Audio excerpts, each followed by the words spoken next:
This is Alan Seaborn from Winning at Home. Welcome to In Progress, a podcast about faith, life, and how we grow.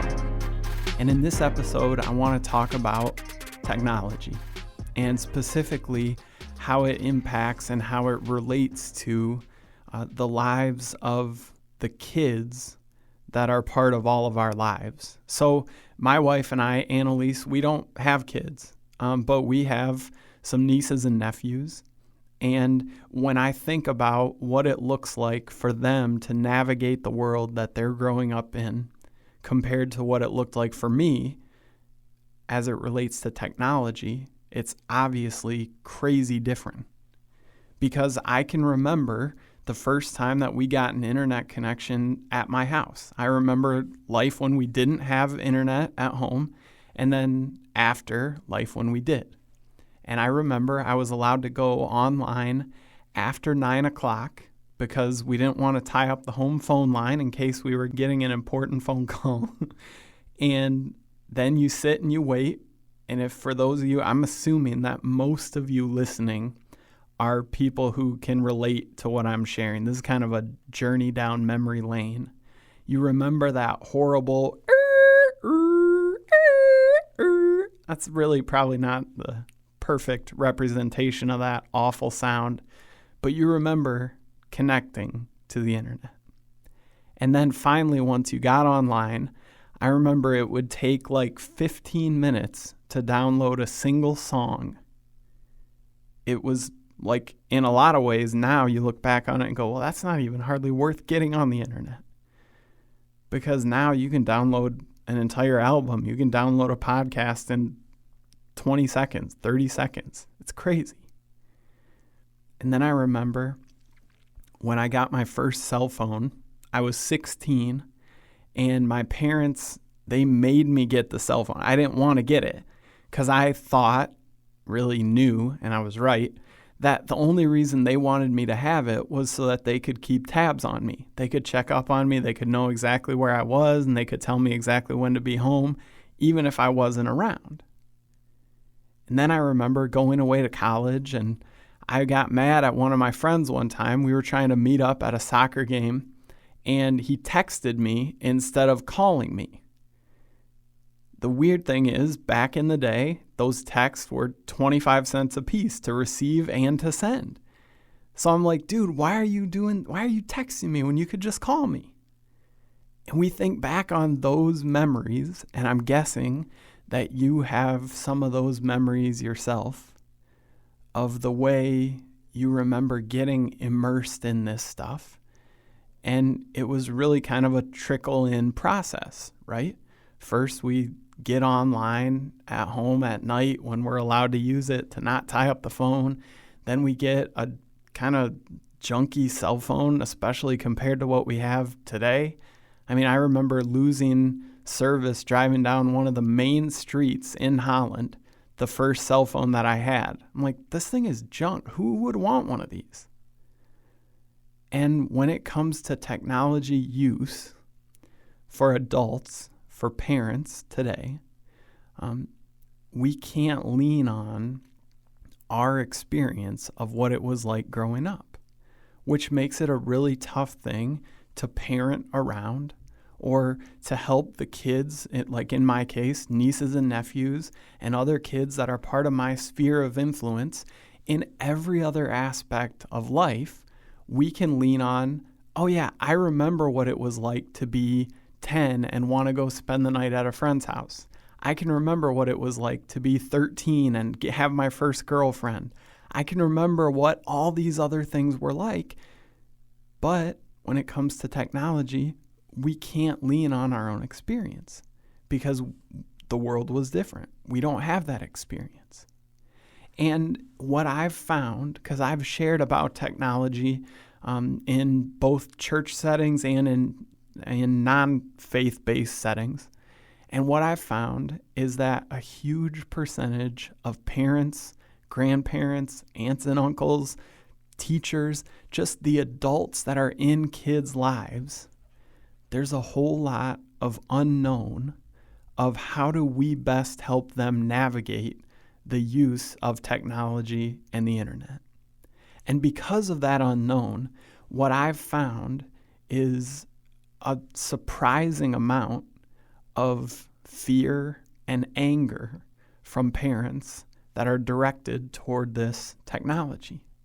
Actually, one of my favorite stories, I was sharing about technology, and I was coming at it from the standpoint of, okay, this isn't something that we need to be afraid of.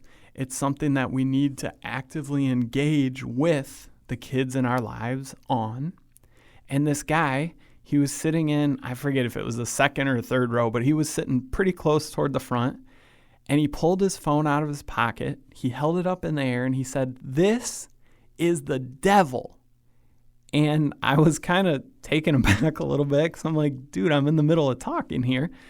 And thankfully, the person next to him, because I wanted to say this, but, when you're in the role of speaking, it puts you in kind of a weird spot. You can't, I'm not like a stand-up comedian where I put down these hecklers and get them to stop. I have to handle it gracefully. Thankfully, this guy next to him turned and he said, "Well, if it's so bad, what are you doing with one of those in your pocket?" And I thought that brief little interaction was kind of a perfect statement of what it's like to live in 2018. Because you hear all these things about, man, kids are using technology, and depending on where you're looking, you're finding different numbers and different things. They're using technology 8, 9, 10, 11, 12 hours a day on average. And you hear that number and you're like, whoa, what in the world? And I did too. And then I started thinking through my average day. I thought, well, I'm in an office from 8 to 4, and I'm not on the computer and listening to music or watching videos or something. I'm not doing it the whole time I'm at the office, but probably 6 of those hours I am. And then after that, I head home, and while Annalise and I are cooking dinner, we'll have some music going, or if she's not there cooking with me, I'll throw on, something on Netflix that I don't really need to watch, but I can kind of catch up and pay a little bit of attention, maybe a show I've seen a bunch of times. You know how that goes. Then when dinner's ready, we'll sit down and we'll watch an episode or 2 or 3, if we're really into it, of some show that we're watching. And then after Annalise goes to bed, usually, especially during the NBA season, I'll sit up and I'll watch a game or 2 of basketball. I'm going, wow, I'm getting way more than the 10 hours of technology, media, screen time that we're hearing that kids are getting. And what we're seeing, and I think what I see play out in my own life, and what I'm guessing you're seeing now that has been playing out in your life too, is that we hear these big numbers of the kids interacting with technology, and we realize that we're actually doing the same thing, or worse, potentially. And, I came across something that I really think, I don't know if this is going to be the same audience, because you're listening to this on a podcast. I don't know that there's going to be as much resistance as in a lot of the audiences that I've spoken to at local churches or places like that. But I still want to share this because I really think that this example, this anecdote, whatever it is, really helps to describe the divide that exists between the older generation and the younger generation when it comes to technology. So there's a guy, his name's Bradley Howell. He teaches at a seminary in Texas, and he wrote a chapter in a book, which I want to first recommend this chapter. It's a book called Adoptive Youth Ministry, and it was a book that was put together from a bunch of different people's perspective. So it was compiled and edited, and Bradley Howell, he wrote this chapter called Technology and Adoptive Youth Ministry. And in it, he breaks down what kids need at different ages, at different stages of development. He talks about what they're going through and the best way that we, as the adults in their lives, can come alongside of these kids as their early childhood, as their preteen, as their early teens, as they're continuing to develop what they need from us at different stages of development. And so in the show notes, there's going to be a link to the Amazon page where you can buy this book, and I really recommend that you check it out to know what your kids are going through at these specific stages of development and how you can come alongside of them and really give them what they need the most, depending on what age they're at. And so in that chapter, there's one idea that I just want to share briefly before moving on. He said that, for all of us adults, we remember when the internet first came around, like I told you, like I do. And he said that when it first started to become popular, they had a name for it that I don't even know if you'll remember it offhand, but you will when I say it. They called the internet the information superhighway. And he said that because of this name, the superhighway, we got in our heads that the internet was a place that you go, and it's kind of a separate thing. It's not real life, quote unquote, but it's kind of a separate place that you can go to. It's this destination sort of a thing. And while you're there, you can do different things, as we all know. But he said it's kind of locked into our minds as something separate from real life. It's this place where things can happen, but it's not fully integrated into life. But he said for kids who were born into a world where the internet already existed, they don't have that same mindset. Because, just the same way that you and I, we don't think of talking to somebody on our phone as being a less real interaction, because phones were around. They were just part of life when we were born. And so we think of an interaction on the phone as a real interaction. And he said kids, they're growing up in a world that they've never known a world without the internet, without social media, without the ability to communicate with pretty much anyone, anywhere in the world, anytime.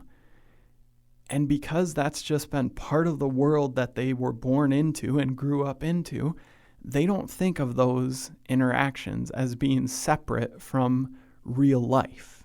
You'll hear adults talk about that kind of an idea. They'll say, why don't you get outside and do something in real life? And I get, and it makes sense to me, what's being talked about there behind the scenes. But what he's saying is that distinction, in some ways, isn't one that kids naturally, or maybe even eventually, make. And so I wanted to share that because I thought, man, I think that perfectly describes the disconnect that I see as I talk to a lot of parents and a lot of teens about the constant conflict over technology, because they're coming at it, seeing it two fundamentally different ways. Now, like I say, you're listening to a podcast, so you're probably less anti-technology than the average parent that I've talked to at some of these places that I speak. But I still think that's a really helpful thing as you move forward in helping your kids to navigate what it looks like to do life well and in a healthy way online. And so I just want to talk about 5 different things that are kind of some basics for helping the kids in your life navigate through living life well online. And so number 1 it's important to talk to kids about treating people well online. Now, when I think about parents being concerned about cyberbullying, I've never had a parent that I can remember come up to me and say, you know what, I'm just really worried that my kid is going to go online and is going to cyberbully somebody else, right? We're always thinking, oh man, they might be victimized. They might have somebody say something harsh to them. They might have somebody, that goes out of their way to basically stalk them across different things, to just keep rubbing their faces in the dirt, to just keep beating them down, to keep doing all these things. And we really don't spend a lot of time talking to the kids in our lives and saying, hey, it's important that when we're online, that you're not seeing the other person's face, you're not seeing how they react, you're not seeing how your comment might have hurt them. And so it can be a little bit easier to say something that you don't mean, or easier to say something that you are going to regret saying 20 seconds later because you really hurt somebody. And what they've found as people study cyberbullying, they've found that a lot of people who are the victims of cyberbullying, they don't tell an adult in their lives. And the reason they don't is because they're afraid, man, if I talk to them and tell them I'm being bullied online, I'm afraid that my devices are going to be taken away. My connection to the internet is going to be restricted.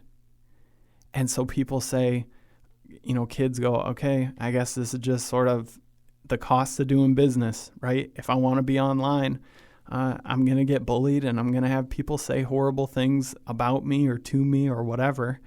And that's just part of the deal. If we start creating a culture where talking with the kids in our lives about treating people well, about even though we're not seeing the body language reaction to something that we've said to know if it's appropriate or not, that if we take a little extra moment and we start to think, hey, is that something that, I really want to say to somebody, something I really want to try to make them feel that way?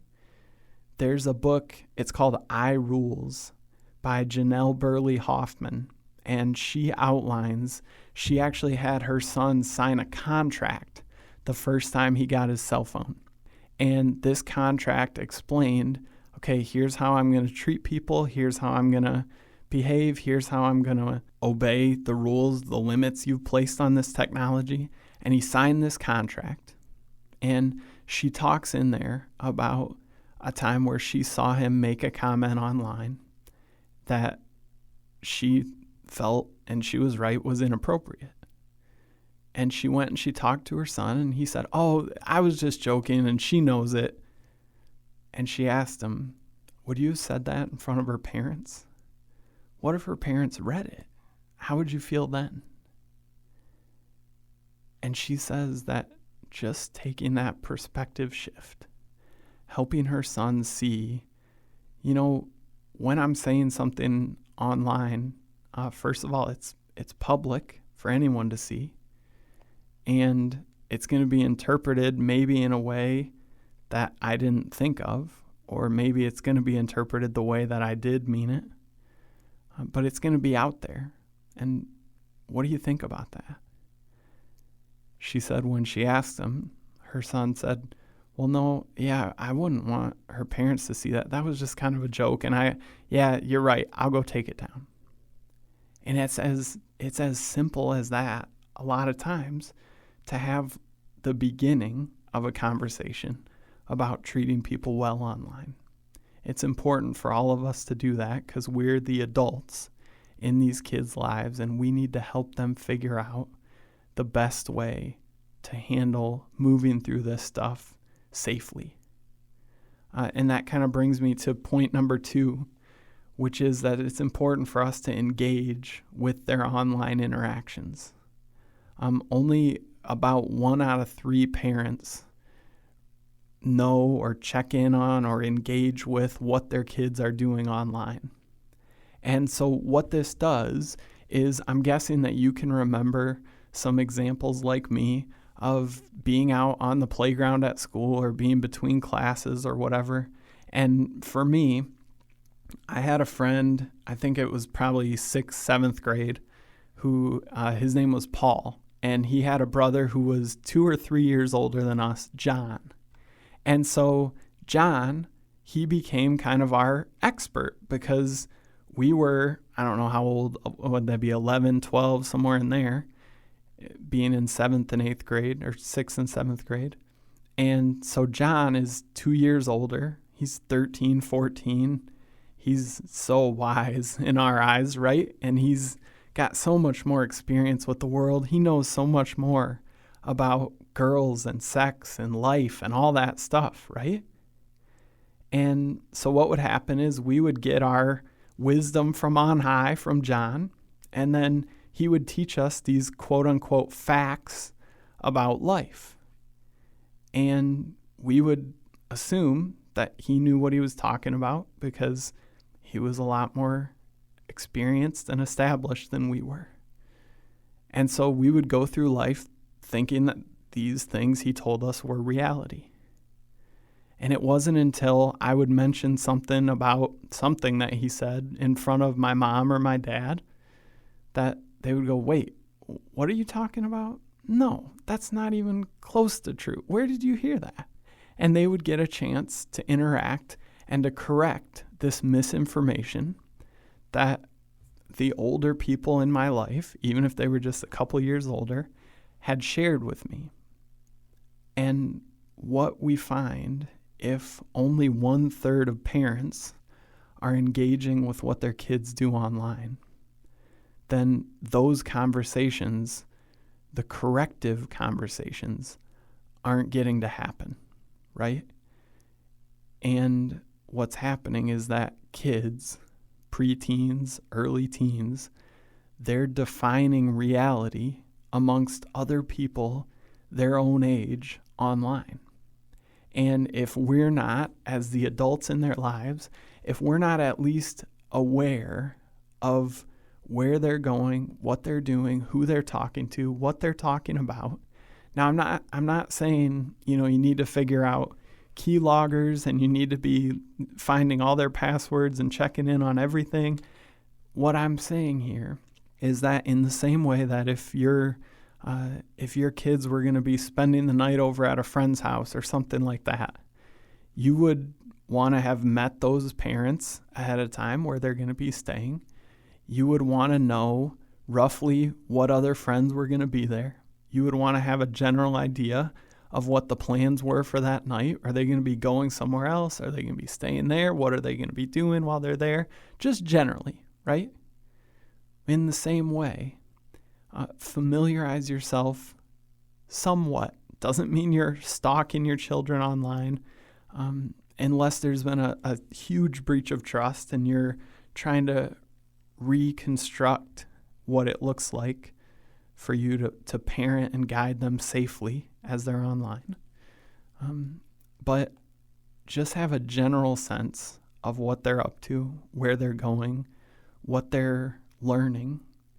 And that way you as the adult, as the person who can wade through facts and misinformation and try to help them see the truth of reality, the way the world works, the way that we as followers of Jesus want to have our lives governed. And you can check into that stuff. So that's number 2, engage with what they're doing online. Number 3, and this for me, this is the reason that I'm recording this podcast. I found the wording of what I'm about to share from healthychildren.org, and I just love it. I don't think I can add to it or make it better, so I'm just going to read what they say. Make sure that kids of all ages know that it's not appropriate or smart to send or receive pictures of people without clothing or sexy text messages, no matter whether they're texting friends or strangers. Now, I want to let that sink in for a minute because, like I say, I've shared this at church settings and at non-church settings. And I've talked to people who I think are kind of on different ends of the spectrum. There's some people who you hear that and you're like, I don't need to talk to my kids about sexting because, we grew up in the church. They've been going to the church, for as long as I can remember. They know that stuff isn't in line with what God wants us to do, with how God wants us to live. And so you're thinking, I don't need to have the conversation because that's never going to happen. But then on the other end of that spectrum, I think there are people that are listening and you're going, hey, I've always really sort of felt like the church unrealistically or for some reason zeroes in way too much on our sexuality. And, kids are going to be kids. It's not going to hurt anybody. I think the church is just way too restrictive of people when it comes to expressing themselves sexually. So it's not that I don't think that's going to happen. It's that I don't think it's a big deal if that happens. And I think there's people listening right now who fall on both ends of that spectrum. And then there's others who say, yeah, we're hoping not to deal with that, or we are dealing with that. I want to read to you. This is a breakdown from a law firm called Kelly & Kelly. It's over by Detroit. So these are Michigan-based laws. That's where I live in Michigan, but you may be in a different spot, so your state laws may be a little bit different. But this law firm, they gave a breakdown of the law around underage sexting. So this is number 1. Taking photographs of genitals, pubic area, buttocks, or female breast that are of a person under the age of 18 is child pornography. This includes taking photos of your own body. This is a 20-year felony. The second law they highlight, sending, reproducing, or distributing these photos is a 7-year felony. The third law, possession of sexually abusive material related to a minor is a 4-year felony. And like I say, depending on the state you're in, some of these states in the U.S., they have more aware of sexting, I guess, guidelines and laws. But the reality is that there are kids who, not realizing that there's any problem with it, are producing and distributing, according to the law, child pornography. And there are people, thankfully, a lot of states are not pursuing this as aggressively as they could, as it's written into the law. But the reality is that there still are kids who have been put on a sex offender registry for life for sending their nudes to or from a boyfriend or girlfriend, or as sometimes happens, it becomes something where kids kind of trade those nudes. Oh yeah, we broke up and this, or we're still together, and here, I'll give you my girlfriend, you give me yours. You can think of how quickly and how easily that can get out of hand. And it's our job as the adults in these kids' lives to talk to them about it. Even if this is an uncomfortable conversation, even if they're mad that you're having the conversation, even if you're mad at me for telling you to go have the conversation, I don't care. If you have that conversation and it's wildly uncomfortable, it goes really bad because your kids they're just pretending like man, I've never heard of anybody doing anything like this. This is wild. Just have the conversation. you need to have the conversation. I had a mom come up to me recently, and when she first heard me talk about this sexting stuff, she's like, I just don't see it. I don't think I need to, have this conversation. It's going to be really uncomfortable. And she had it, and it was uncomfortable. And then I saw her again, 9 months, a year later. And she came up and she said, you were really right about that. I needed to have that conversation. And as much as I didn't think you knew what you were talking about at that time, I agree on the importance of this. And so I want to encourage you, like I say, that sentence right there, make sure kids of all ages know it's not appropriate or smart to send or receive pictures of people without clothing or sexy text messages, no matter whether they're texting friends or strangers. That sentence, that's the reason I'm recording this podcast. If I can convince you to have this conversation with your kids, that's what I'm trying to do here. Number 4, it's important that we, as the adults in the kids around us lives, we talk about what we're seeing and experiencing online and in media and compare it to our family's values. Because what can happen really easily, I'm sure that we've all been there as the adult. We're watching a movie or listening to a song or watching a YouTube clip or something with either our kids, for me, my nieces and nephews. For you, could be all different kinds of kids. You're watching it with some kids of your life, and there's a scene where someone's being treated in a way that isn't okay. Someone's talking to another character in a way that you're like, man, I don't want them to learn to talk to people like this. I don't want them to learn to treat people like this. I don't want them to think that a casual hookup is something that is okay. But you're watching, and what we easily do as adults is we're wincing and we're going, oh man, I hope the scene's over quick. I hope the scene's over quick. I hope they don't say that word again. I hope they don't do that again.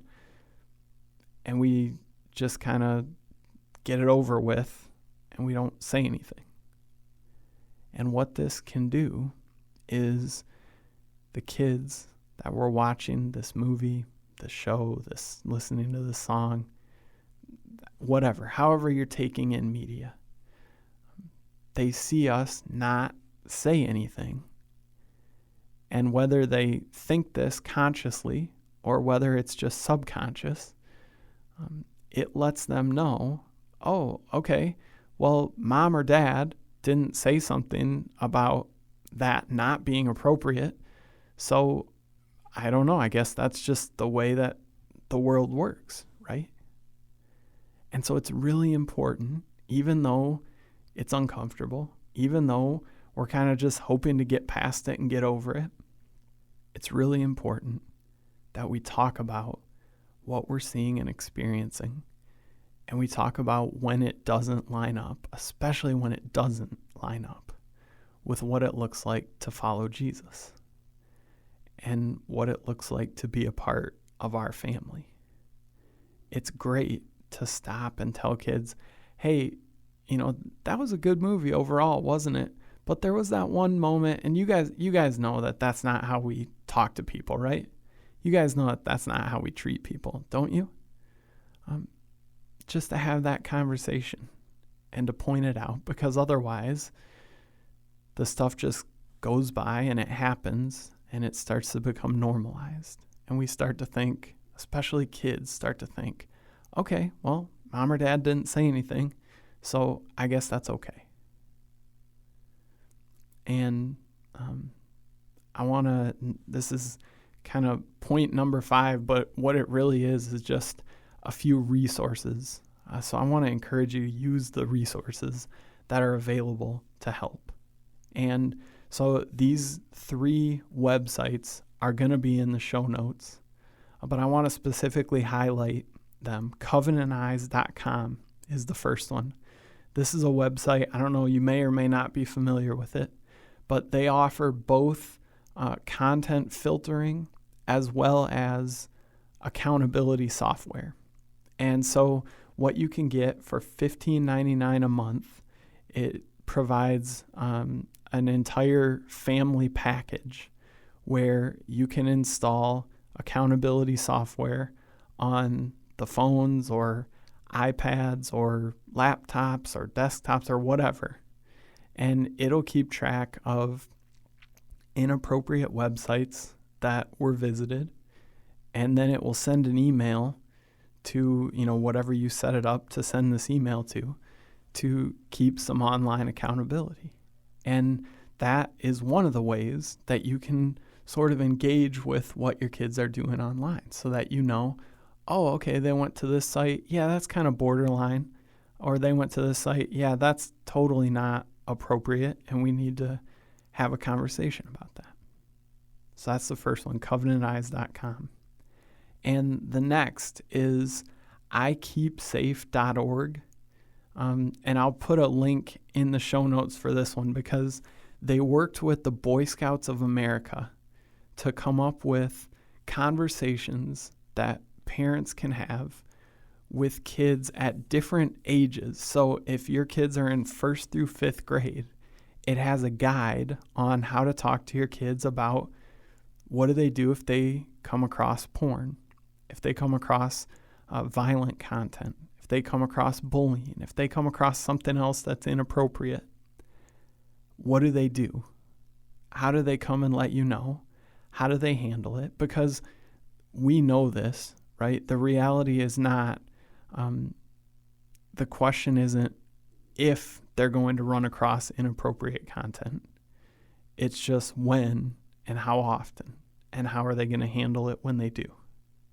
And so this site, now it's on an archived version of the site. So I don't know if this link is going to be good forever, but for now, there's a breakdown, whether your kids are in 1st through 5th grade, 6th through 8th grade, 9th through 12th grade, of how to have age-appropriate conversations about some of the stuff that we talked about here today and other things that you can do to help protect the kids in your life. And the third website is commonsensemedia.org.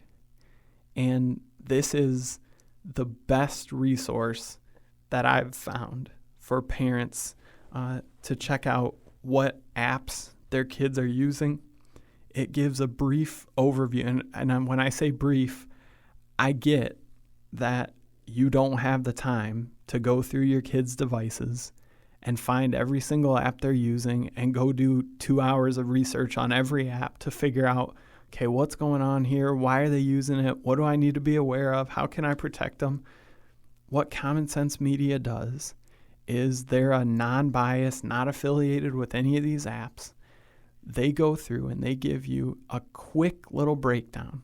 And on most of these apps, they'll have a little 1 or 2 minute long video that just explains, okay, this is what the app does, gives a brief overview of it, why kids are using it, and some ways that we, as the adults in their lives, can help them use the app safely. And so commonsensemedia.org. If the sexting conversation is the reason I'm recording this podcast, commonsensemedia.org is the number 2 reason. It is an amazing resource. And, if this podcast was me going through and talking about, hey, here's the top 5 apps that kids are using, you could listen to it. And then I'd have to record another podcast to talk about it in 6 months or a year when everyone had moved on to 5 new apps. But instead of doing that, I want to send you to this website, to Common Sense Media, because it gives you all the tools that you need to understand what apps your kids are using and why, and how you can best protect them in the midst of it. And like I say, all those links are going to be in the show notes. And I really just want to encourage you that technology isn't something that you need to be super scared of, that you need to be constantly in conflict between you and the kids in your life over the use of technology. There are some really great ways to put some guidelines, some guardrails in place, and some great resources that are available to help you as you do it to navigate this world that none of us have ever been in before, right? I tell parents sometimes I really think that kids are growing up right now in the hardest time to be a preteen or a teen, because there's just so much brand new stuff. And it's our job as the adults in their lives to help them navigate through it in a safe and healthy way. And I really believe that some of these resources and some of these key things that we talked about here in this episode today will help you do just that.